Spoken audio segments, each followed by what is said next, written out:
नमस्कार प्यारे बच्चों, सभी का स्वागत है बीएससी प्रो क्लासेज में। प्यारे बच्चों, आज के इस वीडियो में हम बात करने वाले हैं कि रिवोल्यूशन का फॉर्म जो है उसको किस तरीके से भरें ताकि हमारे नंबर बढ़ जाएं। क्योंकि आपको पता है कि जितनी भी यूनिवर्सिटी है ना, सभी का रिजल्ट अब जारी होने वाला है और बीएससी पार्ट 3 राजस्थान यूनिवर्सिटी का तो रिजल्ट जारी हो चुका है और उसके रिवेल के फॉर्म भी चालू हो चुके हैं। अब बच्चों के मेरे पास कॉल आ रहे हैं, मैसेज आ रहे हैं कि सर आप ये देख के बता दो मार्कशीट कि इसमें किस पेपर में रिवेल का फॉर्म लगाना है और नंबर बढ़ेंगे कम हो जाएंगे, क्या कहानी है, आप डिटेल से बता दो। तो देखो, प्रत्येक को बता नहीं सकते, इसलिए प्रॉपर वीडियो में बना रहा हूं, एंड तक देखना, मजा आ जाएगा आपको। जो भी प्रॉब्लम है ना आपकी सारी सोल्व हो जाएगी। ठीक है, करें वीडियो को स्टार्ट। चलो आगे चलते हैं। सबसे पहला डाउट बच्चे क्या पूछते हैं मेरे से कि सर एक बात बताइए कि जो रीचेकिंग होती है ना आपकी, एक रीचेकिंग होती है, एक रीटोटलिंग होती है। रीचेकिंग में आपकी कॉपी दोबारा चेक होती है और रीटोटलिंग में आपके नंबर दोबारा से गिने जाते हैं। लेकिन ये जो आपका रिवोल्यूशन का फॉर्म है ना, इसके अंदर दोनों काम हो जाते हैं। पहली बात क्लियर, मतलब पहला डाउट था ही बच्चों का कि सर ये क्या सिस्टम है, मैं रीचेकिंग भरूं या फिर रीटोटलिंग का फॉर्म। ऐसा कुछ नहीं है, आप रिवोल्यूशन का फॉर्म भरो डायरेक्ट, दोनों काम आपके हो जाएंगे। ठीक है, उसके बाद पहला सवाल आपका क्लियर हो चुका है। दूसरा सवाल यह है कि सर फीस कितनी देनी पड़ेगी, सर इसमें रिवोल्यूशन के फॉर्म की फीस कितनी है।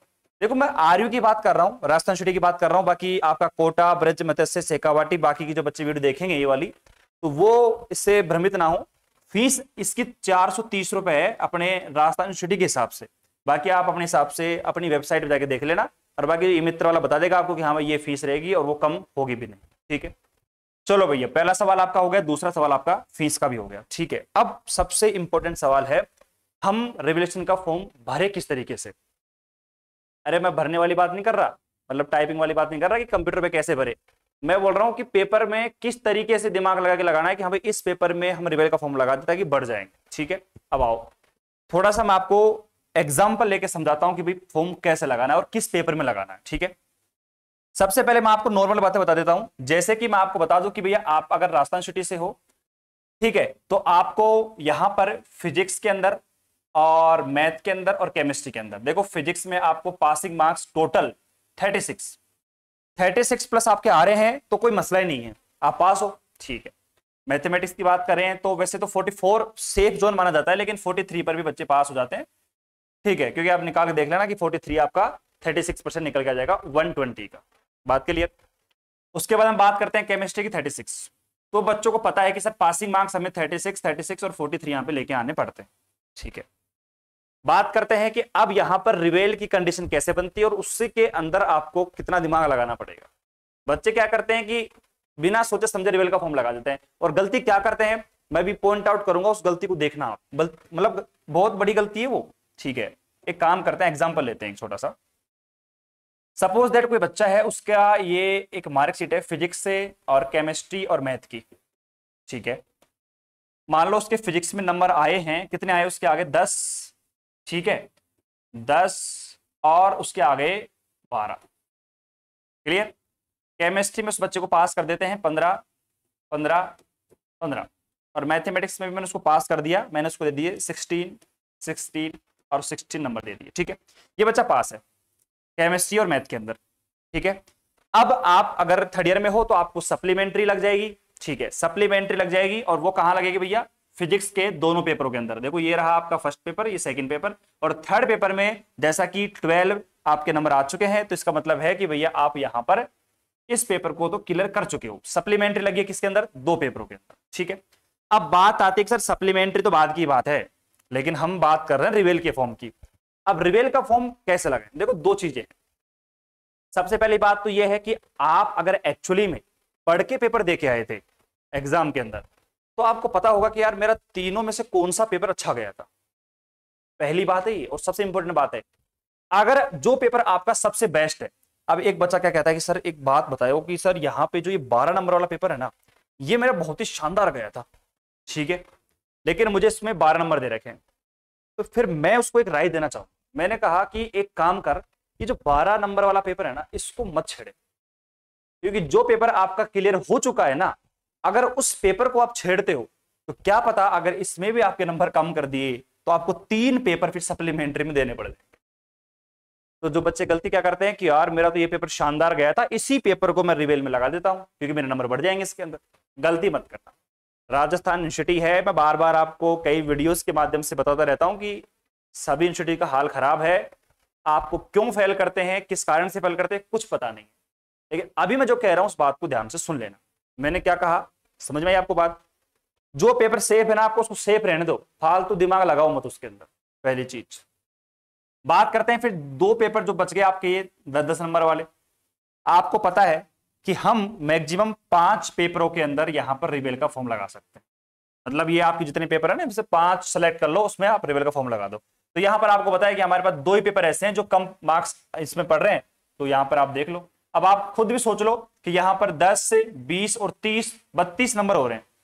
यहां पर 32 नंबर है और आपको केवल 4 नंबर की रिक्वायरमेंट है पास होने के लिए। 4 नंबर या आप इसमें बढ़ा दो, इसमें बढ़ा दो, किसी में बढ़ा दोगे तो आपके टोटल 36 हो जाएंगे और आपको यहां पर फिजिक्स में भी पास कर दिया जाएगा। फिर आपको सप्लीमेंट्री भी नहीं देनी पड़ेगी और रिवेल के फॉर्म से पास हो जाओगे। तो ये फायदा है रिवेल के फॉर्म को लगाने का। बात क्लियर हुई? एक काम करते हैं, एक छोटा सा एग्जांपल मैं और लेता हूं। ये तो एक सिंपल सा एग्जांपल था, ठीक है। एक एग्जांपल और लेता हूं मैं जो थोड़ा कॉम्प्लिकेटेड है, ठीक है। उसमें कैसे रिवेल का फॉर्म लगाना है। बहुत सारे बच्चे वैसे भी हैं।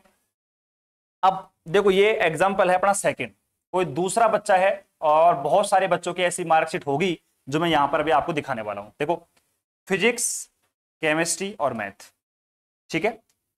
अब देखना ध्यान से, फिजिक्स में उस बच्चे का पहला जो पेपर है उसमें उसके नंबर आए हैं 10, दूसरे में उसके आ गए 12, ठीक है, और तीसरे में उसके कर दो 10, कर दो 10 नंबर कर दो। केमिस्ट्री में उस बच्चे को मैंने पास कर दिया क्योंकि बच्चे अधिकतर केमिस्ट्री में पास हो जाते हैं, मैंने देखा है ऐसा। तो मैंने इसको 15 15 और 15 नंबर मैंने दे दी। मैथमेटिक्स में क्या किया, एक में आ गए 15, दूसरे में आ गए 10, 25 और यहां पे तीसरे में कर दो आप, कितने करोगे आप? एक काम करो, तीसरे में भी 10 कर दो, ठीक है। कितने हो गए? 10, 20 और 30, 5, 35 हो गए ना। एक काम करो, यहां पर 20 कर दो आप, थोड़ा सिंपल हो जाएगा ना। अपन यहाँ पे मैथमेटिक्स थोड़ी पढ़ रहे हैं, एग्जाम्पल ले रहे हैं, तो हमारा एग्जाम्पल सही होना चाहिए। देखो अब यहां पे क्या हुआ कि भैया ये बच्चा फेल हो गया। रिजल्ट में क्या लिखा हुआ रहा है? फेल, क्योंकि अब इस बच्चे के पास तो कोई ऑप्शन है नहीं। अब ये तो सप्लीमेंट्री के एग्जाम थोड़ी दे सकता है। अब इसके पास केवल एक ऑप्शन है, वो है आपका सप्लीमेंट्री का, सॉरी रिवेल का, सप्लीमेंट्री का नहीं है, रिवेल का फॉर्म का एक ऑप्शन बचा हुआ है। अब ये बच्चा दिमाग लगाता है कि यार कैसे क्या करना है, कैसे भरना है, दिमाग काम कर नहीं रहा। चलो ठीक है, अब मैं आपको बताता हूं सही तरीके से। देखो यहां पर भी आप 10 से 20 और वही आपके 32 नंबर है, 4 नंबर आपके फिजिक्स में कम रह रहे हैं। एक काम करना, पहला पेपर जो है और आपका तीसरा पेपर है उसके अंदर आप रिवेल का फॉर्म लगा दें। दूसरे को छेड़ना मत क्योंकि ये क्लियर आपका हो चुका है। वैसे ही आप देखोगे यहाँ पे मैथमेटिक्स में, तो देखो कितने हो गए? 40 नंबर है ना।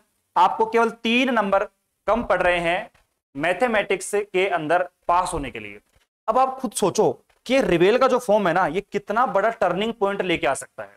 कहां तो आप फेल हो रहे थे और कहां आपके फिजिक्स में 4 नंबर बढ़ने पर, और कहां पर आपके मैथ में 3 नंबर बढ़ने पर आप फेल से सीधा क्या हो गए? पास। मतलब कोई ग्रेस वगैरह कुछ भी नहीं है, सीधा पास हो गए। तो ये है पावर ऑफ रिवोल्यूशन फॉर्म, मतलब बहुत ही ज्यादा पावर है इसके अंदर।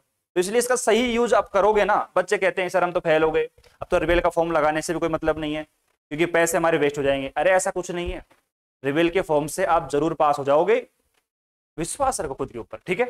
तो यहां पे आपको क्या करना है, पहला पेपर आपका क्लियर है, दूसरे पेपर में और तीसरे पेपर में ये आप रिवेल का फॉर्म लगा दो।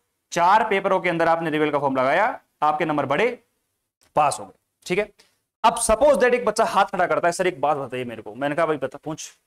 वो कहता है कि सर अगर मेरा एक सब्जेक्ट में मान लो यहां पे नंबर बढ़ा दिए, फिजिक्स के अंदर, फिजिक्स में 4 नंबर बढ़ गए, वो बच्चा फिजिक्स में पास, केमिस्ट्री में पास, लेकिन मैथ में उसके नंबर नहीं बढ़ाए, क्या होगा फिर? कुछ नहीं है।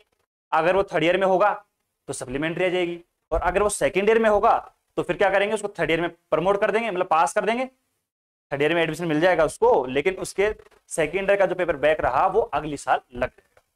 इसका मतलब आपकी साल बच जाएगी। तो ये है पावर ऑफ रिवोल्यूशन फॉर्म। तो इसलिए आप पूरा चक्कर ध्यान समझ लेना।